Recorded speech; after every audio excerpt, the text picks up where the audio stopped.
we haven't really looked at is kind of how AI can be helpful in other parts of the application or other parts of the college search, Yeah. right? And that's what I think we're missing, because I was playing with it this weekend a bit, and I just went into ChatGPT and asked for a list of schools that I think I put in. I'm interested in applied math, and I want a mock trial team, and I'm looking for a school in the Northeast with an acceptance rate between 30% or 20% and 40%. And man, if it didn't give me like a really good list, Hmm. right? Yeah. And a little blurb on each school and why it was what it was known for, related to my prompt.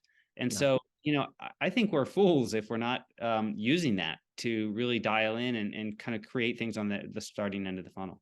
Yeah, I 100% agree. I mean, you earlier mentioned, the book that we wrote together, and, we're talking constantly in that. I know both of us talk a lot in our writing about trying to just give students a bigger perspective and some things to think about and questions to ask. And unfortunately, not all students have, again, that sounding board that is in the form of an actual person, or they're just they love them, but they're just not as available as maybe they were. They don't have experience in that way. But to your point, that list of schools, look, it's not like, it's kind of like what we're talking about with the essays. You don't just like submit a topic, let it generate once, copy and paste that and submit it to a college. That's not a good idea. It's not going to be a compelling essay. It's not really going to get you very far. Similarly, the list that you generated, all that's doing is saying, I'm not going to just like take that at face value, but it gets me going and it gets me looking into some of these schools and then saying, well, what other schools are like X, Y, or Z?